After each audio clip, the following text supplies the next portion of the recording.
మల్లికార్జున మన అదృష్టండి. మన ఆంధ్ర రాష్ట్రంలో మనందరూ అదృష్టవంతులు.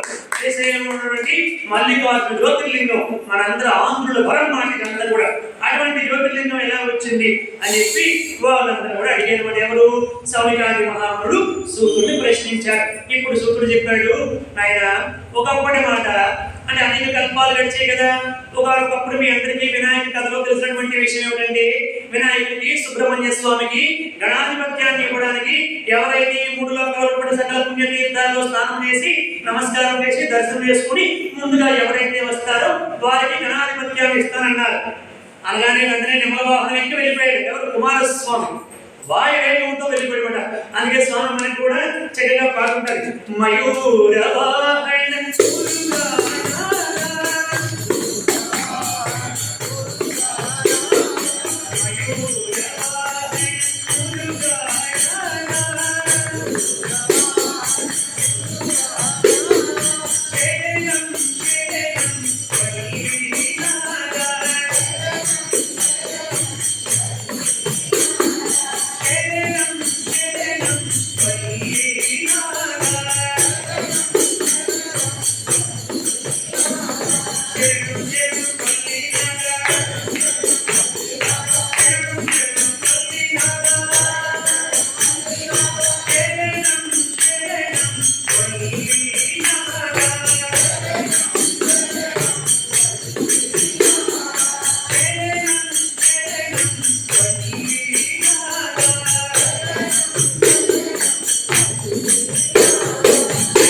అని మనందరం చక్కగా స్వామివారి సుబ్రహ్మణ్యేశ్వర స్వామివారి పాటలు పాడుతూ ఉంటాం కదా. అటువంటి మయూర వాహనం ఎక్కి వాయువేగంతో రేవుడు బయలుదేరి వెళ్ళిపోయింది ఆయన. పాపం వినాయకుడికి ఎలుక వాహనం పాపం చిన్నది. ఆ వెలుగు ఎక్కకుండా ఆయన ఏం చేశారంటే, నా తల్లిదండ్రుల చుట్టే ప్రదక్షిణ చేస్తారని ఆ పార్వతీ పరమేశ్వరుడి చుట్టూ కూడా చక్కగా ప్రదక్షిణ చేశాడు ముమ్మారు. ఇప్పుడు వాయువేగంతో వెళ్ళినటువంటి కుమారస్వామికి ఎక్కడికి వెళ్ళినా, కాశీకి వెళ్ళినా, గడికి వెళ్ళినా, రామేశ్వరానికి వెళ్ళినా, ఎక్కడికి వెళ్ళినప్పటికీ ముందు ఎవరు కనిపిస్తున్నాడు? వినాయకుడు కనిపిస్తున్నాడు. ఆశ్చర్యపోయాడు ఆయన. ఎలా మొత్తం తిరిగి వచ్చాడు. ఇలా వచ్చేసరికి చాలా సంవత్సరాలు పట్టేసింది. ఈ 3 లోకాలు తిరిగి వచ్చేసరికి ఇక్కడికి వచ్చేసరికి చక్కగా ఆయన వచ్చేసరికి ఈయనకేమో గణాధ్యక్షుడు పదవి ఇచ్చేయడం అయిపోయింది. సిద్ధి బుద్ధి అనే 2 భార్యలు పెళ్లి చేయడం జరిగింది. క్షేముడు లాభుడు 2 కుమారులు కూడా పుట్టారు. అంటే ఇప్పుడు కుమారస్వామి వచ్చేసరికి బాబాయ్ అని పిలవడానికి 2 పిల్లలు కూడా రెడీ ఉన్నారన్నమాట. అంటే ఇది బాహ్యార్థము. సిద్ధి బుద్ధి అంటే వాటి అంతరార్థాలు వేరు, క్షేముడు లాభుడు అంటే వాటి అంతరార్థాలు వేరు. మన ఈ సమయాభావం వల్ల అర్థం మాత్రమే చెప్పుకుంటున్నాం అన్నమాట. సరే, మొత్తానికి ఇలా వచ్చేసరికి కుమారస్వామి వచ్చాడు. వచ్చేసరికి నారద మహర్షి వెంటనే వెళ్ళాడండి. నారద వెళ్ళాడు అనుకోండి, అక్కడ లోక కళ్యాణం ఉంటుంది, సమస్య కూడా ఖచ్చితంగా ఉంటుంది. కుమారస్వామి ఏమిడే ఎంత తల్లిదండ్రులు అయితే మాత్రము ఇలా పక్షపాతం చూపించొచ్చా? ఉన్నది 2 కుమారుడు, ఇద్దరికి 2 కోట్లు ఆస్తుంటే కోటి రూపాయలు సమానంగా పంచాలి కదా. నిన్నేమో ముందు పంపించడం ఏమిటి? మొత్తం 3 లోకాలటువంటి పుణ్యక్షేత్రాలు తిరిగి రమ్మని చెప్పడం ఏమిటి? ఈయనకేమో వచ్చేప్పటికి గణాధ్యక్షులు ఇచ్చేశారు. గణాధ్యక్షుడు పదవి కూడా తప్పుకోడు, పెళ్లి చేశారు. కనీసం సొంత అన్నయ్యకి పెళ్ళైనప్పుడు ఒక వాట్సాప్ మెసేజ్ పెట్టదు, ఎక్కడున్నా రాబోయే నువ్వు తొందరగా పెళ్లికి అని చెప్పాలి కదా. నీకు వాట్సాప్ మెసేజ్ కూడా కనీసం పెట్టలే. ఏమిటా ఇది? ఎంత పక్షపాతం చూపించారు మీ తల్లిదండ్రులు అని బాగా రేకెత్తించాడండి కుమారస్వామికి. నిజమేనా? ఏమిటి నా తల్లిదండ్రులకి ఇంత పక్షపాతం? ఏం చేశానయ్యా నేను? మా అన్నయ్య వాస్తవంగా నాకంటే ముందు అన్ని చోట్ల ప్రత్యక్షం అయ్యాడు. ఆయన గణాధ్యక్ష పదవి ఇవ్వడం నాకు ఎటువంటి బాధ లేదు అని అడుగుడే. ఎందుకంటే నేను అన్ని చోట్ల కూడా నాకంటే ముందే చూశాను, తప్పేం లేదు. పెళ్లికి సొంత అన్నయ్య పెళ్లికి నన్ను పిలవకుండా, వాట్సాప్ మెసేజ్ కూడా పెట్టకుండా కనీసం ఎంత అన్యాయంగా చేశారే. కాబట్టి నేను ఇప్పుడే వెళ్ళిపోతున్నా, ఇక్కడ ఉండను అనుకుంటే వెళ్ళిపోయాడు. వెళ్ళిపోతుంటే కుమార చెప్పి తల్లి తండ్రి 2 కూడా చాలా బాధపడ్డారు. నేను ఉండను, చాలా అన్యాయం చేశారు. ఇది కూడా నారదే సాక్ష్యం. ఆయన చెబుతున్నాడు, మీరు చేసినటువంటి అన్యాయం అంతా కూడా పెళ్లి చేసేస్తారు, 2 పిల్లలు కూడా వచ్చేసారు, బాగా నేనేమో ఇట్లా ఉన్నాను, వద్దు నేను వెళ్ళిపోతున్నాను అని చెప్పి ఆయన వెళ్ళిపోయాడు. నేరుగా అక్కడి నుంచి ఎక్కడికి వచ్చేసాడు. అదే మనకి ఇప్పుడు శ్రీశైలంలో శిఖర దర్శనం, క్రౌంచ పర్వతం అంటారు. అక్కడికి వచ్చేవాడు నేరుగా కైలాసం నుంచి కుమారస్వామి క్రౌంచ పర్వతం, శ్రీశైల పర్వత ప్రాంతంలో ఉన్నటువంటి శిఖర దర్శనం పైకి చూస్తాం కదా, అక్కడికి వచ్చేవాడు. ఆ క్రౌంచ పర్వతం పైన మకాం పెట్టాడు. అలిగి వచ్చేసాడు. మళ్ళీ ఇక్కడికి వచ్చి ఓం నమ శివాయ ఓం నమ శివాయ అంటున్నాడు. అది అంటే ఇప్పుడు ఆయన వచ్చినటువంటిది లోక కళ్యాణానికి వచ్చాడు. ఆయనకు తెలీదా ఎందుకోసం వచ్చాడు? మనం కథను అలా చెప్పుకుంటే బాగుంటుందని చెప్పుకుంటున్నాం అంతే. మొత్తానికి వచ్చాడు, అలిగాడు. రోజు ఓం నమ శివాయ ఓం నమ శివాయ ధ్యానం చేస్తున్నాడు, జపం చేస్తున్నాడు. అలా కొద్ది రోజులు గడిచింది. అక్కడ పాపం తల్లి తండ్రి ఎంతో బాధపడుతున్నారు. ఏమిటయ్యా ఎందుకని చెప్పావు? ఆ వాట్సాప్ మెసేజ్ నువ్వు పెట్టి లేకపోయావా? ఎందుకు మాకు తప్పులు పెట్టేసావు అని నా అర్థం బాగా తిట్టారు. మొత్తానికి ఇలా కాలం గడుస్తూ ఉంది. ఇలా గడుస్తూ ఉండగా ఆ ఎదురుగా ఉన్నటువంటి అని క్రౌంచ పర్వతానికి ఎదురుగా హటకేశ్వరం అనేది ఉంది. ఆ హటకేశ్వరం దగ్గర కొంతమంది ఒక గూడెం ఉండేది, ఒక 200-300 కుటుంబాలు ఉండేవి. ఆ గూడానికి ఒక నాయకుడు ఉండేవాడు, గిరిజన నాయకుడు. ఆ నాయకుడు ఉన్నాడు. ఇతను రోజు అతను చూస్తూ ఉండేవాడు. కొద్ది రోజులు అయిన తర్వాత కుమారస్వామి అలా అటువైపు వెళ్ళాడు. అక్కడికి వెళ్ళేసరికి ఆ గూడెంలో ఒక మహా సౌందర్యమైనటువంటి అమ్మాయిని చూశాడండి. ఏమిటి ఈ గూడెంలో ఈ దేవకాంతలా ఉన్నటువంటి స్త్రీ ఏమిటి, ఎక్కడి నుంచి వచ్చిందని చెప్పి కుమారస్వామి అక్కడికి వెళ్ళాడు. వెళ్ళి అమ్మా అసలు నువ్వు ఎవరివి? దేవకాంతవా, నరకాంతవా, గంధర్వకాంతవా, యక్షకాంతవా, అసలు నువ్వెవరు, ఏమిటి ఈ అరణ్యంలో ఉన్నావేమిటి అని చెప్పి అడిగాడు. అడిగితే మీ తండ్రి ఎవరని చెప్పండి, మా తండ్రి కిరాతరాజు అండి మా తండ్రి అని చెప్పి అన్నారు. మీ తండ్రి కిరాతరాజా? ఆయన ఏమో సింగరేణి ముగ్గులా ఉన్నాడు, నువ్వేమో ఇంత మహా సౌందర్యవతిగా ఉన్నావు, ఏమిటి ఇదంతా నిజం చెప్పని చెప్పండి. ఆయన మా తండ్రి అని చెప్పాను కానీ నా కన్న తండ్రి అని చెప్పలేదు కదా అంది ఏమిటి. ఓహో ఇది లాజిక్ కూడా ఉందా? సరే ఇంటికి నీ కన్న తండ్రి ఎవరు చెప్పమ్మా అని చెప్పి అడిగాడు. అడిగినప్పుడు చెప్పాడు, ఆదిశేషుడు ఉన్నాడు కదా, ఆ ఆదిశేషుడు కొడుకు కుముదుడు. ఆ కుముదుడికి 9 కుమార్తెలని, అందులో నేను కుమార్తెని, నా పేరు వల్లి అని చెప్పి చెప్పింది మాట. గడిగా ఒకసారి కదా అలా వల్లితో సంబంధం పరిచయం అలా ఏర్పడుతున్నమాట. కుమారస్వామి నువ్వు వల్లివా, కుముదుడి కుమార్తెవా, మరి ఇక్కడికి ఎలా వచ్చావు అని అడిగాడు కుమారస్వామి. అంటే ఈ కిరాతరాజు ఉన్నాడు కదా, ఇతడు కూడా చాలా గొప్ప తపశక్తి సంపన్నుడు. చాలా కాలం పాటు తపస్సు చేశాడు. తపస్సు చేస్తే అప్పుడు ఆదిశేషుడు ప్రత్యక్షం అయ్యాడు. ఏం కావాలో కోరుకొని చెప్పన్నాడు. ఆదిశేష, మా ఆటవికులందరికీ కూడా ఈ పాములతోనే జీవితం గడపాలి, ఈ పాములతో మాకు ఎటువంటి ప్రమాదం లేకుండా రక్షించు అన్నాడు. ఆదిశేషుడు వరమించాడు. ఎప్పుడు కూడా మీరు పాముల పక్కనే పడుకుని పాములతో తిరిగినా ఏం చేసినా ఆ పాములకి మీరు ఏదైనా అపకారం చేస్తే తప్ప అవి మిమ్మల్ని ఏమీ చేయవు అని ఆదిశేషుడు వరమించాడు. నాకు భార్య వద్దు, ఎవరు వద్దు, వివాహం లేకుండా ఒక కుమారుడు ప్రసాదించు అని చెప్పి అన్నాడు. ఆయన కుమారుడు నీకు ప్రస్తుతానికి ఆ యోగ్యత లేదు, నీకు కుమార్తె మాత్రమే ఉంది, కాబట్టి నా కొడుకు కుముదుడికి చాలా మంది కుమార్తెలు ఉన్నారు, అందులో ఒక కుమార్తెను నీకు ఇస్తున్నాను, అది కూడా లోక కళ్యాణం కోసం ఇస్తున్నాను అని చెప్పాడు. సరేనండి ఎవరినొకరిని ఇవ్వండి మీ దయ చెప్పంటే ఆవిడే వల్లి, నేనే ఆయన. ఆ విధముగా ఆదిశేషుడు ఇతను తపస్సుకు మెచ్చుకుని, కిరాతరాజు చేసినటువంటి తపస్సుకు మెచ్చుకుని కుముదుడి కుమార్తె ఆదిశేషుడు మనవరాలు నేను, నీకు చూడటానికి ఎప్పుడు కూడా 19 సంవత్సరాలకు కనిపిస్తాను కానీ ప్రస్తుతం నా వయసు 10,000 సంవత్సరాలు అని చెప్పింది. 10,000 సంవత్సరాల చూస్తే 19 సంవత్సరాలు 20 సంవత్సరాల అమ్మాయిలా కనిపిస్తున్నావు అని చాలా ఆనందపడి, మొత్తానికి ఏది ఏమైతే నేను మహా సౌందర్యవతిగా ఉన్నావు, మా పాములకి నీకు కూడా ఎప్పుడో సంబంధం ఉండట్లే ఉంది. ఎందుకోసం అంటే నా తండ్రి మెడలో మీ పాములే ఉన్నారు, ఎవరు ఉన్నాడు. తర్వాత వచ్చి ఆయన ఆటగాళ్ళని కూడా పాములే, కాబట్టి మీకు మాకు ఏదో కలిసి వచ్చినటువంటి మొత్తాన్ని నేను ప్రేమించాను, పెళ్లి చేసుకుంటా అని చెప్పి అన్నాడు. సరేనండి, కానీ తల్లిదండ్రులు అనుమతి తీసుకోవాలి. మా అమ్మ నాన్న అనుమతి తీసుకోండి. ఇప్పుడు పెంచినటువంటి వాళ్ళైనా నా తండ్రితో ఉన్నారు కదా, మా తండ్రి అనుమతి తీసుకోవాలి, మీ అమ్మ నాన్న అనుమతి కూడా తీసుకోవాలి. ఇది నేటి పిల్లలు సమాజం తెలుసుకోవాల్సినటువంటిది. ప్రేమించాను ఐ లవ్ యూ అంటానే వెంటనే ఐ లవ్ యూ రిప్లై ఇచ్చేయకూడదు. నాకు ఒక తండ్రి ఉన్నాడు, ఒక తల్లి ఉంది, ఈ ఇంట్లో పెద్దలు ఉన్నారు, నేను ఒక గౌరవప్రదమైనటువంటి కుటుంబంలో జీవిస్తున్నాను, ఇవన్నీ కూడా ఆలోచన చేయాలని చెప్పి మన పిల్లలకి తెలియాలి అన్నమాట. వెంటనే అలా చెప్పేసరికి ఈయన కూడా నాడు నిజమే, తప్పకుండా నేను మంచి రోజు చూసుకొని వచ్చి మీ నాన్నగారితో మాట్లాడతాను, కాకపోతే నా విషయాలన్నీ కూడా అడిగితే నేను ప్రస్తుతానికి ఏమీ చెప్పే స్థితిలో లేను. నేను కూడా చెబుతున్నాను, చూడమ్మాయి, నేను సామాన్యుని ఏమీ కాదు, నేను గొప్ప పరాక్రమవంతుడిని, చాలా గొప్ప ఉత్తమ తల్లిదండ్రులకు జన్మించినటువంటి వాడిని. ప్రస్తుతానికి ఇంట్లో అలిగి వచ్చేసాను కాబట్టి ఆ విషయాలేవి నేను చెప్పలేను, చెప్పకూడదు. ఇప్పుడు మీ అమ్మ మీ నాన్న అడగమంటున్నావు, ఖచ్చితంగా వాళ్ళని అడుగుతారు. మీ అమ్మ ఎవరు, మీ నాన్న ఎవరు, మీ దేవుడు అడుగుతారు. ఇప్పుడు నేను ఇవన్నీ చెప్పలేనమ్మాయి అని అంటే, సరే మరి ఏదైనప్పటికీ మా నాన్నగారు అనుమతి తప్పకుండా తీసుకోవాలండి, మీ అమ్మ నాన్న అనుమతి కూడా తీసుకోవాలని చెప్పేసి ఈ యొక్క కుముదుడి కుమార్తెటువంటి వాళ్ళని బాధతో వెళ్ళిపోయి, బాబు చాలా మంచి అందమైన అమ్మాయి, మంచి సంబంధం కుదిరింది అనుకుంటే చివరికి ఇలా పెట్టింది ఏమిటి అనుకుని వెళ్ళాడు. ఇప్పుడు ఇదంతా కూడా జరిగింది. లోపల బాధతో ఉన్నాడు. ఉండేసరికి ఈ లోపు ఏం జరిగిందంటే, ఆ ప్రాంతంలో అరుణుడటువంటి ఒక రాక్షసుడు పుట్టుకొచ్చాడు. అరుణాసురుడు అనేటువంటి వాడు పుట్టాడు. వాడు బ్రహ్మ కోసం భయంకరమైన తపస్సు చేశాడు, ఉగ్ర తపస్సు చేశాడు. బ్రహ్మదేవుడు ప్రత్యక్షమయ్యాడు. ఏం కావాలో కోరుకోవాలంటే దీని ముందు జరిగినటువంటి ఘట్టం మాటిది. ఏం కావాలో కోరుకోని చెప్పండి, వాడు చావు లేకుండా వరాన్ని కోరుకున్నాడు. బ్రహ్మదేవుడు అది తప్ప ఏదైనా కోరుకోవాలని ఇస్తానన్నాడు. ఆయన ఇంతవరకు 6 కాళ్ళ జంతువు ఏదైనా ఉందని అడిగాడు.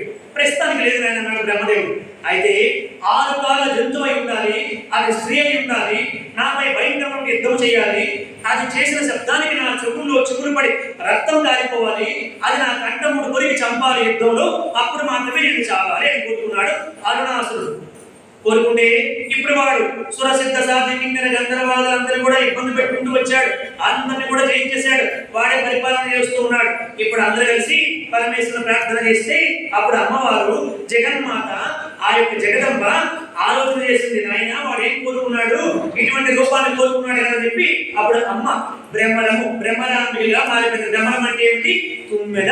6 కాలు కదా తుమ్మిడికి, ఆ 6 కాలు తుమ్మిదిగా మారిపోయి కొన్ని తన సైన్యం అందరూ కూడా తీసుకుని వచ్చింది. పరిచారకులందరినీ అందరూ ఆడతుమ్మిదిగా మారిపోయింది. అమ్మవారు ఒక పెద్ద తుమ్మిదిగా మారిపోయింది. వచ్చి ఈ అరుణాసుడు ప్రాంతం అంతా గిరగిర తిరిగింది.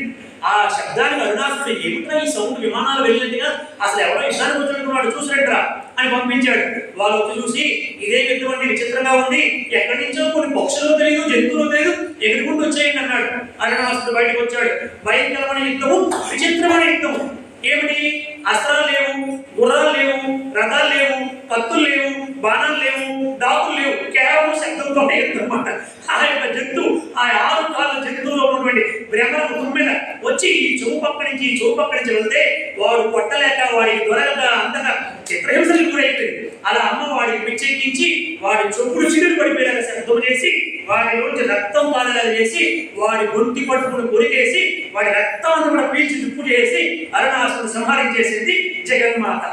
అప్పుడు వచ్చినటువంటి అవతారమే బ్రహ్మరాంబిక. అప్పుడు అందరూ కూడా అమ్మ నువ్వు కలియుగాంతం వరకు కూడా ఇక్కడే ఉండి భక్తులందరూ కూడా అనుగ్రహించమ్మా అని దేవతలు ప్రార్థన చేశారు. మీరు ఎప్పుడైనా కూడా చూడండి, అవతార పురుషుడు రావాలన్నా, జగన్మాత రావాలన్నా, ఏ కార్యక్రమం జరగాలన్నా ప్రార్థనే ప్రత్యక్షం. ప్రార్థన వల్లే పరమాత్మ ప్రత్యక్షం అవుతాడు.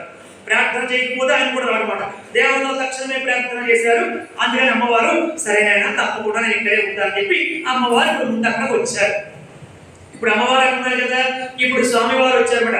స్వామివారు నేరుగా చూడు మన కుమారుడు ప్రేమలో పడ్డాడు, తప్పకుండా మన కుమారుడు మన దగ్గరికి వస్తాడు, కాబట్టి నువ్వు నిశ్చింతగా ఉండు, నేను కూడా వస్తున్నాను అని చెప్పి స్వామివారు నేరుగా ఒక ప్రాంతానికి వచ్చాడు. ఆ వచ్చినటువంటి ప్రదేశమే మనందరికీ ఇప్పుడు మనం ఏమంటాము, వృద్ధ మల్లికార్జున స్వామి అని ఒకటి ఉంది కదా, ఆ ప్రాంతంలో దిగారు మన స్వామివారు. అక్కడ దిగి అక్కడ అందరినీ కూడా త్రిఫల వృక్షం అని చెప్పి అక్కడ ఒకటి ఉంది. అంటే ఇప్పుడు కొంచెం అంతగా చూడడానికి యోగ్యతగా కనిపించడం ఎవరు దాని నిరాధారంగా ఉంది, కానీ ఒకప్పుడు చాలా బాగుంటుంది అక్కడ. ఈ త్రిఫల వృక్షం కింద స్వామివారు నీరులో అడుగు పెట్టి అక్కడ మహా పెట్టారు. పైనేమో కొడుకున్నాడు, ఈ పైనేమో అమ్మవారు ఉన్నారు, స్వామి ఏమో ఇక్కడ ఉన్నారు. ఇక్కడ నుండి సరే చూద్దామని చెప్పి ఇప్పుడు వృద్ధుడిగా మారిపోయాడు. మల్లికార్జునుడు వృద్ధుడిగా మారిపోయాడు. అందుకని ఏమన్నారు, వృద్ధ మల్లికార్జున స్వామి అన్నారు. మారిపోయి ఈ కుమారుడు ప్రేమలో పడ్డాడు కదా, అక్కడ మడి వచ్చి పర్వతం పైన అక్కడికి వెళ్ళాడు. కొనుక్కుంటూ అనుకుంటూ, నాయన బాబు ఇక్కడ ఎవరో కుమారుడు చెప్పు కమ్మున్నారంట, ఎక్కడున్నారు బాబు అని అడిగాడు. అది అడిగావు కదయ్యా తాత, నేనే కుమారుడిని, ఆ చెప్పు ఏం కావాలి కంటే లేదు నాయన, అసలు నువ్వు ఎవరు, ఎక్కడి నుంచి వచ్చావు, ఇక్కడ వాళ్ళందరూ నీకు నుండి చెప్పుకుంటే విన్నాను, అసలు ఎవరు మీ అమ్మ నాన్న ఎవరు, ఎక్కడి నుంచి వచ్చావంటే తాత ఇప్పుడు అవేవి కూడా అడగొద్దు, ఇసుకించొద్దు అని చెప్పండి. సరేలే ఆయన, ఎందుకంటే నీకు పెళ్ళి అయిందా అని అడిగాడు. తాత పెళ్ళి అవ్వకే కదా ఈ కోపం అంతా, నువ్వు మధ్యలో వచ్చి ఇసుకిస్తావు. ఇప్పుడే బంగారం ఒక అమ్మాయి దొరికింది, ఆ అమ్మాయి ఏమో మీ అమ్మకి చెప్పు, మీ నాన్నకి చెప్పు, మా నాన్నకి చెప్పు అన్నాడు. ఇసుకిస్తుంది తాత, నువ్వు ఇక్కడ నుంచి వెళ్ళి కూడా ఇసుకించొద్దు అన్నాడు. మాట్లాడితే తాత తాత అనకయ్యా, నేను కుర్రవాడిని, స్నేహితులను, ఫ్రెండ్ అను, తాత అని మాత్రం అనకండి. తాత వెళ్ళిపో, నేను భరించలేకపోతున్నాను, వెళ్ళిపో అని చెప్పి అన్నాడు. ఆయన నా మాట విను, నేను చెబుతున్నాను, నీకు తప్పకుండా వివాహం జరుగుతుంది. ఇంతవరకు నా మాట ఎప్పుడు కూడా మొల్లిపోలేదు. నేను చెబుతున్నాను, నీ వివాహం తప్పకుండా జరుగుతుంది.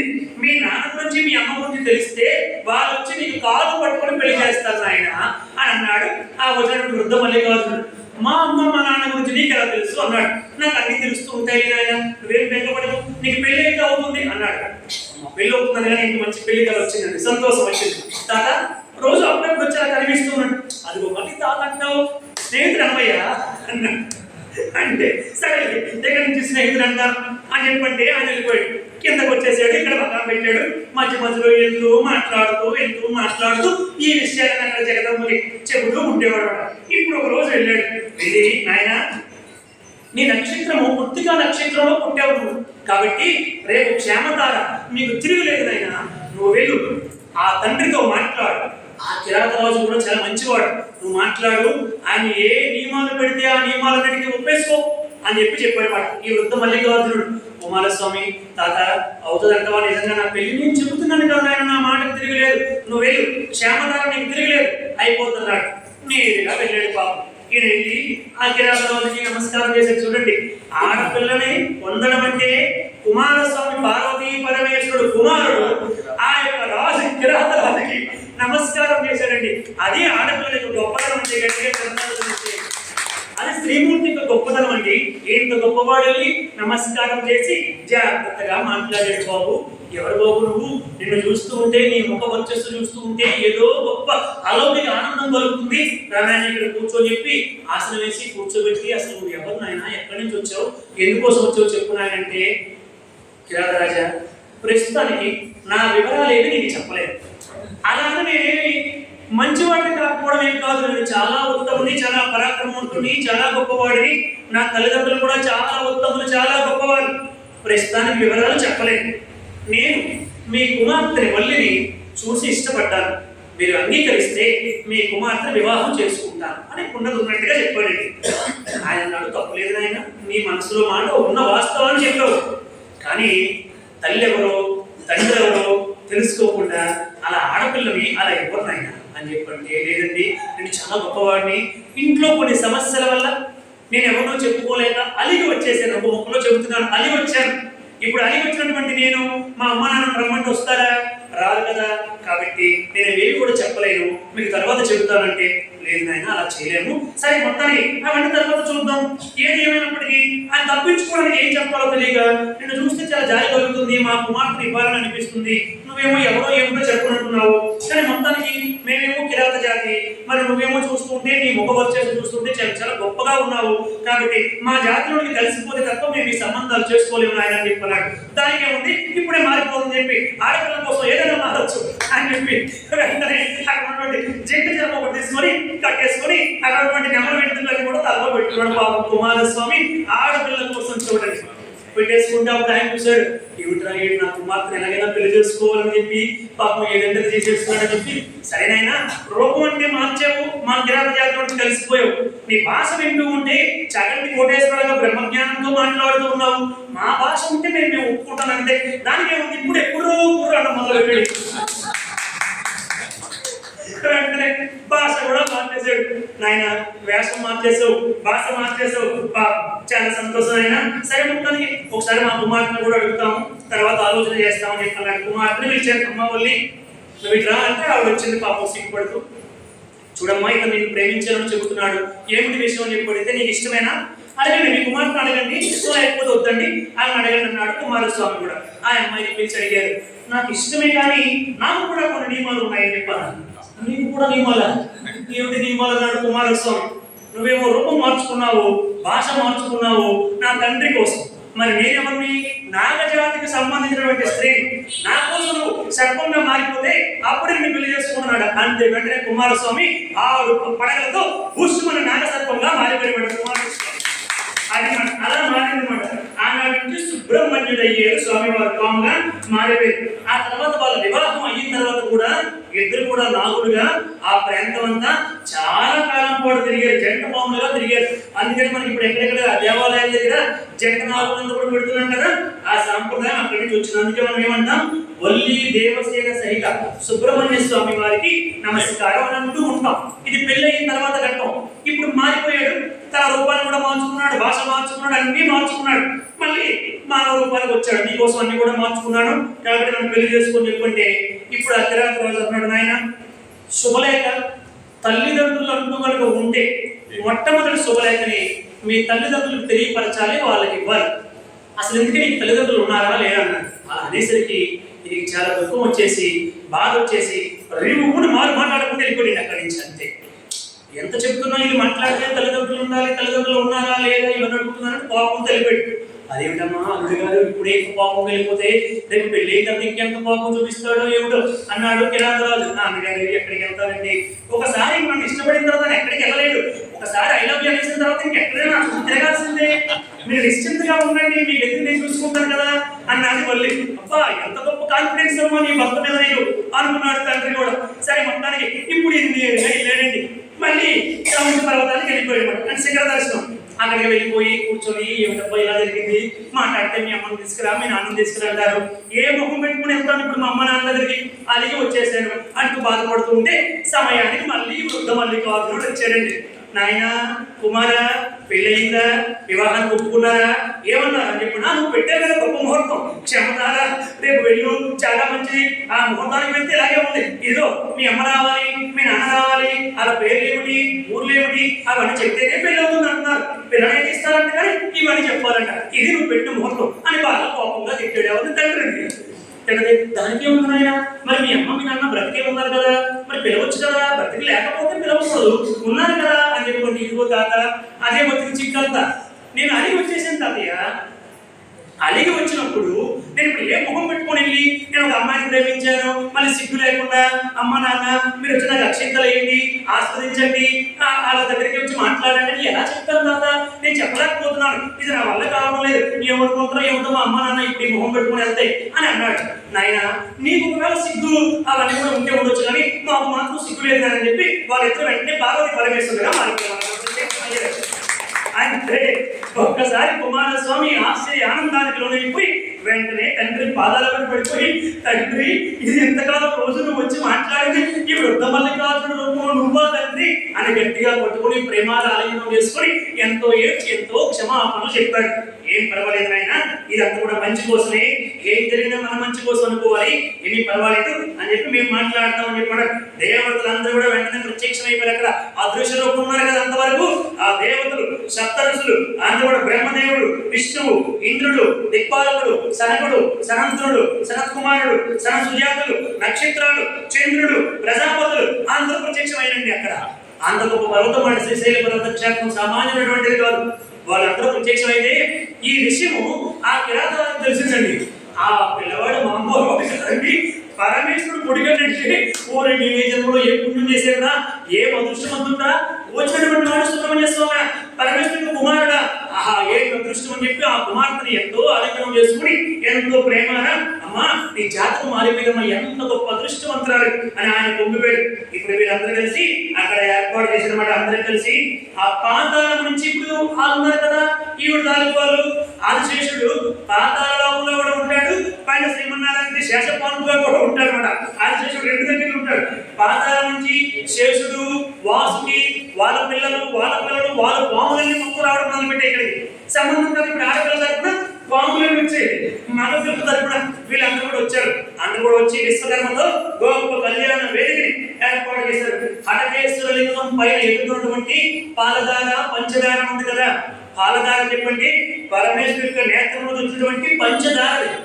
మనకి తెలియక మనకి పాలు పెరిగేది ఇష్టం కదా, దాన్ని పాలు చేసేసాము. అది పాలు కాదు, పాలధార. మనం పాడతాం కదా స్వామివారి పాటలో అటువంటి పాలధార ఆయన నేత్రం నుంచి వచ్చినటువంటిది. మన పంచదార, పంచ అంటే 5 దారులు. మనం దాన్ని ఏం చేసాము, మనకి పంచదార అంటే ఇష్టం కదా, పంచదార చేసాము మనందరికి. అందుకే ఎవరైనా ఎంత బాబా ఉండే వాళ్ళు కూడా స్వామి అది చూడండి తీగా ఉంటుంది, అది పంచదార, ఇదేమో ఇంకొదార, మీ దారకు నమస్కారం అనిపిస్తారు మనకి. మహాత్ములు పెద్దలు శివుడు కొద్దిమంది పద్మాకర్ గారు లాంటి వాళ్ళు, చక్కటి కోటేశ్వర గారు లాంటి వాళ్ళు ఇవన్నీ వివరంగా తెలియపరచారన్నమాట. అది అలా జరిగింది ఆయన మనకి సమయం లేక మనం తొందరగా వెళ్తున్నాం. సరే మొత్తానికి అక్కడ వివాహ వేదికని ఏర్పాటు చేశారు. అందరూ కూడా వచ్చాడు. వచ్చిన తర్వాత ఇప్పుడు అంతరంగ వైభవంగా నక్షత్రాలు, గ్రహాలు, సప్తరుషులు, దేవతలు అందరూ రావడంగా అంటే ఇది వల్లి కళ్యాణం కాదు కాబట్టి మనకి సమయం లేక సూక్ష్మంగా చెప్పుకుంటున్నాం. అందరి సమక్షంలో అంతరంగ వైభవంగా పార్వతీ పరమేశ్వరుడు దగ్గరుండి ఆ శ్రీశైల పుణ్యక్షేత్ర ప్రాంతంలోనే వల్లి ఈ యొక్క సుబ్రహ్మణ్య స్వామి వారికి వివాహం అంతరంగ వైభవంగా జరిపించారు. ఇప్పుడు అయిన తర్వాత దేవతలందరూ స్వామి అమ్మవారు అక్కడ ఉన్నారు కాబట్టి మీరు కూడా ఈ కలియుగాంతం వరకు ఈ యొక్క పర్వత ప్రాంతం పైన ఉండి యుగాంతం వరకు ఉండి భక్తులందరూ కూడా అనుగ్రహించండి అని చెప్పి అన్నారు. అనగానే పరమేశ్వరుడు సరే తప్పకుండా ఈ యొక్క అడవిలో నేను ఇక్కడే ఉండి ఈ పర్వతం పైన ఉండి అంటే శ్రీశైల అడవుల్లో ఈ పర్వతం పైన ఉండి జ్యోతిర్లింగంగా మారి యుగాంతం వరకు కూడా భక్తులందరూ కూడా అనుగ్రహిస్తారని చెప్పి స్వామివారు చిన్న జ్యోతిర్లింగంగా మారిపోయారు. స్వామివారు అదే జ్యోతిర్లింగం ఇప్పుడు ఏమైంది? అప్పుడు మారిపోయే ముందు స్వామి చూడు భార్యని పై స్థానంలో ఉంచాలి కాబట్టి నా భార్యని అంత పైన పెట్టారు. నేనేమో మధ్యలో ఉన్నాను, నా కుమారుడి పక్కన. అందుకని ప్రతి ఒక్కరు కూడా భార్యను అంత గౌరవించాలి. ఎందుకోసం అంటే నీ కోసం నువ్వు ఎటువంటి వాడువో, నువ్వు తాగుబోతువో, తిరిగిపోతువో, మంచివాడువో, చెడ్డవాడువో ఏది తెలుసుకోకుండా పెద్దల నలుగురు కూర్చొని అమ్మ కిందనే నీ భర్తమ్మ అని చెప్పంటే తల ఉంచుకొని తాళ కట్టి నీ వెనకాల వచ్చేస్తూ ఉంది. నీ కోసం తన కుటుంబాన్ని, స్నేహితుల్ని అందరినీ కూడా మార్చుకొని అందరినీ క్రెడిట్ మర్చిపోయి నీవే సర్వస్వం అనుకొని బ్రతికినంత వరకు కూడా నువ్వు బాగుంటే చాలని చెప్పి పూజలు, జపాలు, హోమాలన్నీ కూడా చేసినటువంటి శ్రీమూర్తి, భారతీయ శ్రీమూర్తి కాబట్టి అటువంటి స్త్రీని గౌరవించాలని పరమేశ్వరుడు స్త్రీని అంత పై స్థాయిలో పెట్టాడు. తను కింద ఉన్నాడు పరమేశ్వరుడు. ఆమె కోసం నడుచుకుంటూ మెట్లకి వెళ్ళేవాడు మన స్వామివారు. దాదాపు 100 మెట్లు ఉంటాయి, మనం అంతా కూడా చూస్తూ ఉంటాం కదా. ఆ పైకి వెళ్తూ ఉండేవారు. ఇప్పుడు అన్నారు చూడు పార్వతి, నేను పౌర్ణమి రోజున వృద్ధ మల్లికార్జున స్వామిగా మారాను, అమావాస్య రోజు జ్యోతిర్లింగంగా మారాను. కాబట్టి ఇక్కడ నుంచి కుమారస్వామి శిఖరం వద్ద కాపురం పెట్టాడు, అక్కడ ఉంటాడు. పౌర్ణమి రోజున కుమారుని చూడడానికి నీవు వెళ్ళు, అమావాస్య రోజున కుమారుని చూడడానికి నేను వెళ్తాను. వాళ్ళ కుటుంబం ఎలా ఉన్నారు, ఆ పరిస్థితి ఏమిటి, కోడల్ని కొడుకుని చూడడానికి పౌర్ణమి రోజు నువ్వు వెళ్ళు పార్వతి, అమావాస్య రోజు నేను వెళ్తాను. ప్రతిరోజు వాళ్ళిద్దరు మనల్ని చూడడానికి వస్తారు. ప్రతిరోజు కూడా ఎలా ఉందంటే అద్భుతంగా ఉందండి, ఇలాగే చేద్దాం అన్నది పార్వతీదేవి. అక్కడి నుంచి అలా ప్రారంభమైందన్నమాట. ఇలా స్వామివారు అద్భుతంగా జ్యోతిర్లింగంగా మారిపోయి యజీప్యమానంగా వెళ్ళిపోతుంటే నారద మహర్షి వచ్చి మహజనటువంటి వీరను పట్టుకొని 14 లోకాలు కూడా చాటి చెప్పాడు. పరమేశ్వరుడు వల్లీదేవికి కుమారస్వామికి వివాహం చేస్తూ దేవతల సప్తరుషుల ప్రార్థన మేరకు యుగాంతం వరకు కూడా ఈ శ్రీశైల పర్వత ప్రాంతంలో ఉండి మానవులందరూ కూడా ముక్తి మార్గాన్ని పొందిస్తాను, వాళ్ళందరూ అనుగ్రహిస్తారని అక్కడ జ్యోతిర్లింగంగా ఉన్నాడు. వెళ్ళండి, చూడండి, తరించండి, ధన్యులు అని చెప్పి ఈ లోకమందరికి చాటి చెప్పాడు నారద మహర్షి. ఆనాటి నుంచి కోట్లాది మంది వెళ్ళి ఆ శ్రీశైలం ఉన్నటువంటి ఆ పరంధాముడి యొక్క దివ్య జ్యోతిర్లింగాన్ని చూసి దర్శించి తరించారు. అప్పుడు గంగాదేవి శ్రీమన్నారాయణ దగ్గరికి వెళ్ళింది. నారాయణ, శివుడు ఎక్కడ ఉంటే నేను అక్కడ ఉండాలి కదా, కాబట్టి నేను కూడా అక్కడికి వెళ్తానని చెప్పంటే నారాయణుడు తన సుదర్శన చక్రాన్ని ప్రయోగం చేశాడంతే. అది వెళ్తుకుని వెళ్ళింది. అది నీకు దారి చూపుతూ ఉంది, ఆ దారి ఉన్న వెళ్ళని చెప్పన్నాడు గంగమ్మని. అక్కడి నుంచి బయలుదేరి వచ్చింది. మధ్యలో ఉన్నటువంటి అనేక కొండ ప్రాంతాలు, పర్వతాలన్నీ అడ్డులున్నాయి కదా, ఆ అడ్డులన్నీ సుదర్శన చక్రం తొలగించుకుంటూ నేరుగా తీసుకొని వచ్చింది. అదే మనకి ఈ రోజు పాతాళ గంగ అయిన కృష్ణా నదిలో కలిసిపోతూ ఉండేవాడు. అక్కడి నుంచి మనకి అక్కడ ఉంటాయి కదా శ్రీశైలంలో. ఆ తర్వాత శ్రీరామచంద్ర ఎందరో వెళ్ళారండి. ఈ రోజుకి రాత్రి 9 దాటితే పైకి వెళ్ళాము కొండపైకి కదండి. కానీ 1000 సంవత్సరాలకు పూర్వమే మన ఋషులు, గురువులు, పెద్దలు, ఆడవికలు, మహాత్ములు, సాధకులు, భక్తులు ఆ పర్వతం పైన స్వామివారు ఉన్నారని తెలిసి అక్కడికి వెళ్ళి ఎంతో తపస్సు చేశారు, ఎంతో గొప్ప సాధన చేసి భగవంతుడి యొక్క దివ్య అనుగ్రహాన్ని పొందగలిగారు. అంత గొప్ప జ్యోతిర్లింగం శ్రీశైల మల్లికార్జున జ్యోతిర్లింగం. తర్వాత శ్రీరామచంద్రమూర్తి వెళ్ళాడు, అక్కడ ఒక లింగాన్ని ప్రతిష్ఠించాడు. మన అమ్మవారి మెట్లకి వెళ్తూ ఉంటే మనకి కూడా కనిపిస్తుంటాయి. ఆ పక్కనే అన్ని లింగాలు కూడా ఉంటాయి. శ్రీరాముడు ప్రతిష్ఠించినటువంటిది రామేశ్వర లింగం, సీతమ్మ ప్రతిష్ఠించినటువంటిది సీతేశ్వర లింగం, లక్ష్మణ స్వామి కూడా ఒక లింగాన్ని ప్రదర్శించాడు. తర్వాత ద్వాపరయుగం వచ్చింది, ఇది త్రేతాయుగం జరిగింది కదా. తర్వాత ద్వాపరయుగం వచ్చింది. ద్వాపరయుగంలో కూడా మళ్ళా అర్జునుడు వచ్చాడు, ధర్మరాజు లింగాన్ని, భీముడు, నకులుడు, సహదేవుడు అందరూ కూడా ద్రౌపది వీళ్ళందరూ కూడా లింగాలు ప్రతిష్టాపన చేశారు. ఇలా అనేక మందిని తరింపజేసినటువంటిది అద్భుతమైనటువంటిది శ్రీశైల పుణ్యక్షేత్రం. అటువంటి ప్రదేశానికి అక్క మహాదేవి అంటే నేటి కాలానికి వచ్చేద్దాం, మన దగ్గరలోకి వచ్చేద్దాం. ఎందరో కోట్లాది మంది ఉన్నారు, కొద్ది మంది చెప్పుకున్నాం. బసవేశ్వరుని యొక్క శిష్యురాలైనటువంటి వీరశైవాన్ని అనుసరించినటువంటి అక్క మహాదేవికి ఒక భక్తురాలు ఉంది కర్ణాటకలో. ఆవిడ చాలా సౌందర్యవతి. ఆవిడ పెళ్లి చేసుకోకుండా ఉండి ఈ జన్మను భగవంతునికి అంకితం చేసేద్దాం అనుకుంది. ఆ మహారాజు గారు ఆవిడ చూశారండి. చూసి ఆ మహారాజు నువ్వు నన్ను పెళ్లి చేసుకొని చెప్పి బలత్కరించిపోయాడు. లేదు లేదు నేను పెళ్లి చేసుకోదలుచుకోవట్లేదు చెప్పండి, నన్ను పెళ్లి చేసుకోకపోతే మీ అమ్మా నాన్న ఇద్దరు కూడా హింసలు గురి చేస్తానన్నాడు మహారాజు. చేసేది లేక సరే మహారాజా ఒక నియమం పెట్టుకుందాం, నేను ప్రస్తుతానికి పెళ్లి చేసుకునే ఉద్దేశం లేదు, నువ్వు మహారాజు కాబట్టి మీ అంతఃపురంలోని నాకు ఒక పూజ గది కట్టించు, ఒక ఆలయాన్ని కట్టించు, నేను ఆ ఆలయంలో ఉంటాను. ఎప్పుడు నాకు నిన్ను పెళ్లి చేసుకోవాలని అనిపిస్తే అప్పుడు వచ్చి నేను పెళ్లి చేసుకుంటాను, అంతవరకు పూజ చేసుకుంటాను అని చెప్పి అన్నది ఈ అక్క మహాదేవి. అలాంటే రాజు అనుకున్నాడు, సరే అంతది ఇంతవరకు వచ్చింది కదా, కొద్ది రోజులు పోతే మనసు మారుకుంటుందా పెళ్లి చేసుకోకుండా ఉంటుందని చెప్పి అంతఃపురంలో ఒక ఆలయాన్ని కట్టించాడు. మా అమ్మ నాన్న ఏం చేయొద్దని చెప్పి అన్నారు, ఏమి చేయనన్నారు. ఆ ఆలయంలోనికి ఆవిడ వెళ్ళిపోయింది. ప్రతిరోజు ఈ రాజుగారు చూస్తున్నారు, ఎప్పుడు బయటకు వస్తుందా, ఎప్పుడు పెళ్లి చేసుకుంటాడా అని చెప్పి చూస్తున్నాడు. ఒక రోజు, 2 రోజులు, 5 రోజులు, వారం రోజులు, నెల రోజులై ఏడాది జరిగిందండి. ఆవిడ పూజ గది నుంచి బయటికి రాలేదు. అలా తపస్సు చేసుకుంటూ భగవంతుని ప్రార్థన చేసుకుంటూ ఉండిపోయింది. ఉండిపోతే ఒక రోజు భరించలేక ఈ మహారాజు మందిరంలోకి వెళ్ళి ఆవిడ చుట్టూ పట్టుకుని బయటకు తెచ్చుకొని రావాలనుకున్నాడు. ఆవిడ కోపంగా ఒకసారి చూసింది, మహారాజు భస్మం అయిపోయాడు, చచ్చిపోయాడు. చచ్చిపోతే ఈవిడికి బాధ కలిగింది. ఇప్పుడు అయ్యో ఈ దేహం ఇంత సౌందర్యంగా ఉండబట్టి కదా వీళ్ళందరూ కూడా చూసి నన్ను పెళ్లి చేసుకుంటాను అని చెప్పి భస్మం అయిపోయాడు మహారాజు. కాబట్టి నేటి నుంచి నేను దిగంబరంగా తిరుగుతానని చెప్పి ఆవిడ దిగంబరంగా తిరగడం మొదలు పెట్టేసింది అనమాట. అలా దిగంబరంగా తిరుగుతూ ఉంటే ఆ ప్రాంతం అంతా కూడా పరమేశ్వరుడు వాయుదేవుడితో ఆవిడ అందాలను కూడా కనిపించకుండా పెద్ద జుట్టు ఉండేది మన ఆవిడకి, మోకాల వరకు జుట్టు ఉండేది. ఆ జుట్టుతో ఆవిడ శరీర భాగాలను కూడా కప్పి ఉంచేవాడు. కర్ణాటక నుంచి అలా దిగంబరంగా తిరుగుతూ శ్రీశైలానికి వచ్చేసింది మన ఆవిడ. పరమేశ్వరుడు ఇక్కడ ఉన్నాడని తెలుసుకొని 100 సంవత్సరాల క్రితం శ్రీశైలానికి వస్తే అక్కడ ఉన్నటువంటి పెద్దలందరూ కూడా అమ్మ ఇలా తిరగకూడదు, నువ్వు జాగ్రత్తగా 1500 సంవత్సరాల క్రితం జరిగిన సంఘటన వాడినంతా కూడా ఆ పూజారులందరూ ఇలా ఉండకూడదని ఆవిడ కొద్దిగా దూరంగా పెట్టారు. తర్వాత ఆవిడ తపస్సు తెలుసుకుని ఆవిడ తపస్సు చేసుకుంటుంది. ఆవిడ ఎలా ఉన్నా మనకు అనవసరం, అది శివుడికి ఆవిడికి సంబంధించిన విషయం, మనం ఇందులో జోక్యం చేసుకోకూడదని ఆవిడ వదిలేశారు. ఆ తర్వాత ఆవిడ గొప్పగా తపస్సు చేసుకుంది. కృష్ణానదికి ఆవల అక్క మహాదేవి గుహలు ఇప్పుడు కూడా ఉన్నాయంట. ఆ గుహల్లో ఆవిడ చాలా కాలం పాటు తపస్సు చేసుకుంది. ఆ తర్వాత ఆవిడ శివుడిలో ఐక్యం అయిపోయింది. గొప్ప తపస్సు చేసుకుని ఆవిడకి విగ్రహాలు కూడా పెట్టారు. అక్క మహాదేవి విగ్రహం స్వామివారి ప్రధాన ఆలయంలో కూడా పెట్టారు. అక్క మహాదేవి కళ్యాణ మండపం కూడా కట్టారు. ఇలా అనేక విధాలుగా ఆవిడని గౌరవించారు. ఆ తర్వాత మల్లమ్మ అని చెప్పి హేమారెడ్డి వంశంలో శివుడే తన భర్త అందులో మరొక ఆవిడ వచ్చింది. ఆవిడ కూడా చాలా కాలం పాటు పరమేశ్వరుని ఆరాధించి శ్రీశైలంలో అద్భుతంగా సాధన చేసుకుని తరింపజేసుకుంది. తర్వాత సిద్ధరామయ్య మరొక భక్తుడు వచ్చాడు.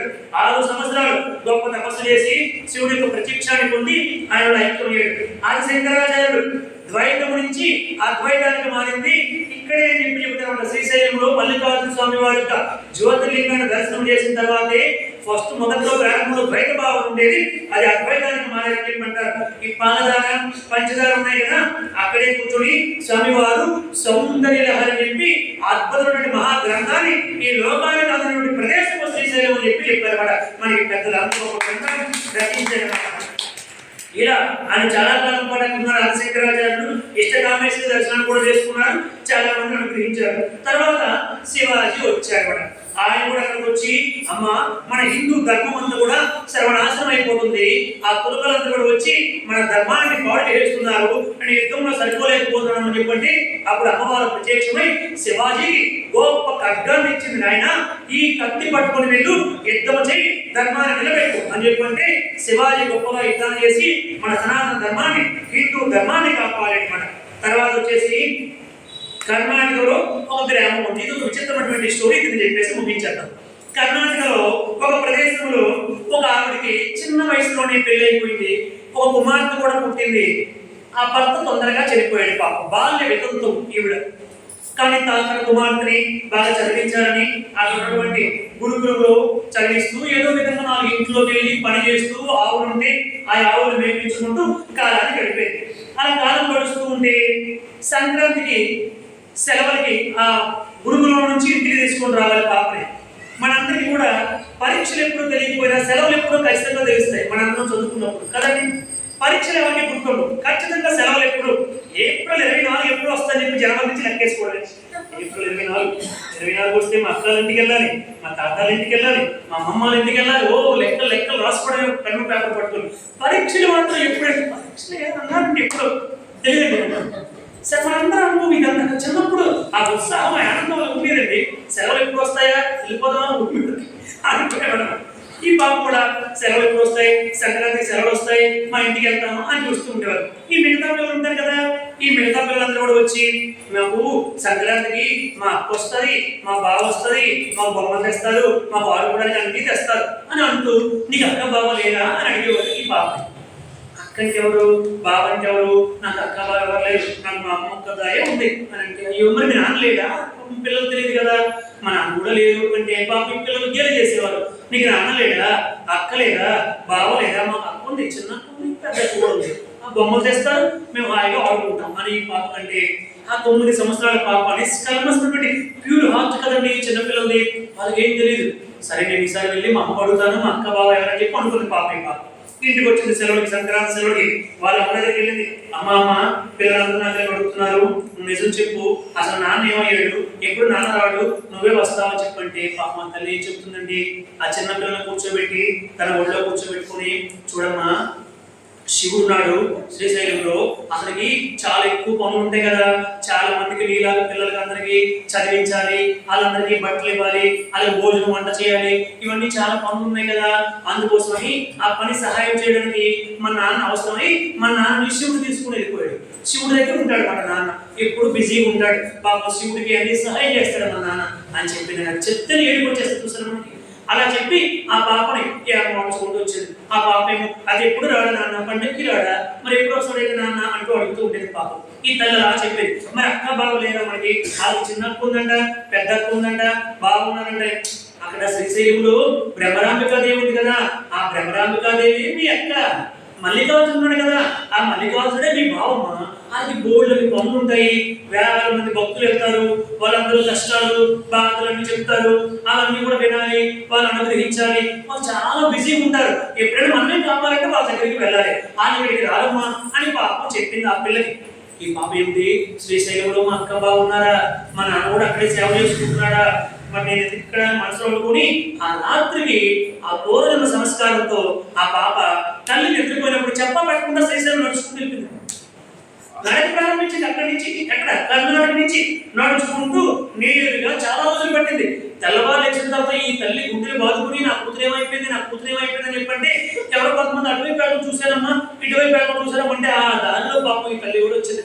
ఈ పాప నడుచుకుంటూ వస్తే పరమాత్ముడు పరమేశ్వరుడు నా భక్తురాలు చిన్న పాప నిష్కల్మషమైనటువంటి హృదయంతో నేను భావనని భ్రమరాంబికాదేవి అక్కని ఆ తల్లి చెబితే ఆ పాప చూడడానికి వస్తుందని, ఆ పాపకి ఏ ఇబ్బంది కలగకుండా క్రూర మృగాలతోటి, మానవులతోటి, మూర్ఖులతోని ఏ ఇబ్బంది కలగకుండా పరమేశ్వరుడే కాపాడుకుంటూ తీసుకొచ్చాడు శ్రీశైలాన్ని.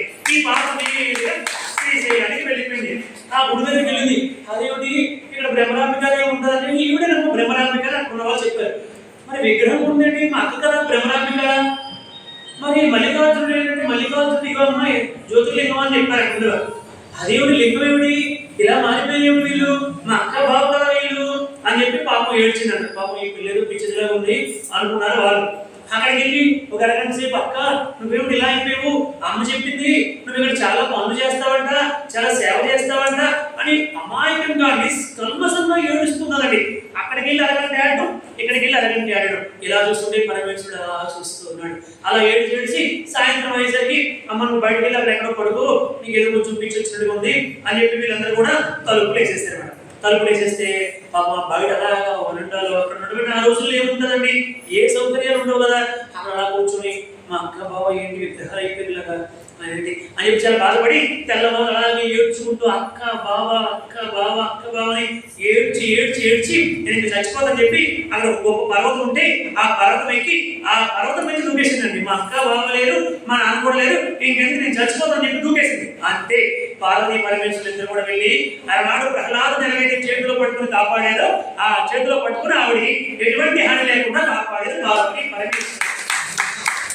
అమ్మ ఇదిగో నేను మీ బావని, ఇదిగో మీ అక్క వచ్చింది అని చెప్పి పరమేశ్వరుడు చెప్పాడు. ఆ పరమేశ్వరుడు యొక్క స్పర్శకి నోచుకున్నటువంటి ఆ చిన్న పాపకి మహా బ్రహ్మ జ్ఞానం వచ్చేసింది. అయ్యో నేను ఎంత పొరపాటు పడ్డాను, పరమేశ్వరుడు నువ్వు నిన్ను బావ అన్నాను, జగన్మాత ఆవిడకేమో నేను మా అక్క అన్నాను, మీరు సాక్షాత్ పార్వతీ పరమేశ్వరుడు, నేను పొరపాటు పడ్డానని గొప్ప స్తోత్రాలు చెప్పి గొప్ప గొప్ప దండగాలు చదివిందన్నమాట. పరమేశ్వరుడు అమ్మా నువ్వు ఇక్కడే ఉండు, ఆనందంగా సాధన చేసుకో, మీ అమ్మకి నీకు ఇద్దరికి కూడా ఈ దేహం ఉన్నంత వరకు ఇక్కడ సేవ చేసుకోండి, తర్వాత ముక్తిని ప్రసాదిస్తా అని చెప్పి పరమేశ్వరుడు వారికి కూడా ముక్తిని ప్రసాదించినటువంటి అద్భుతమైనటువంటి ప్రదేశము శ్రీశైల మల్లికార్జున జ్యోతిర్లింగ పుణ్యక్షేత్రము. మిగతా విషయాన్ని రేపు చెప్పుకుంటాం. జై భగవాన్ శ్రీ సంత సాయి బాబాజీ పార్వతీ పదయే హర హర మహాదేవ శంభో శంకర. సర్వం శ్రీ సాయిరామ్ అర్పణమస్తు. స్వస్తి. ఎవరు అబ్బాయి భగవద్గీత ఉంది కాబట్టి 5 నిమిషాలు ముందు కట్టేస్తాం.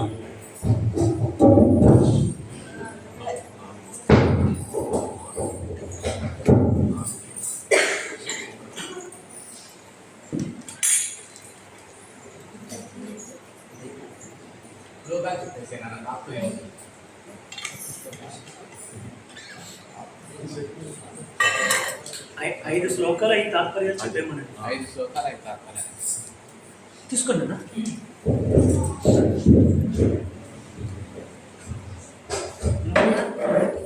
నిన్న పాప డ్రెస్ కోడ్ బాగా వేసుకొని వచ్చింది కదండి.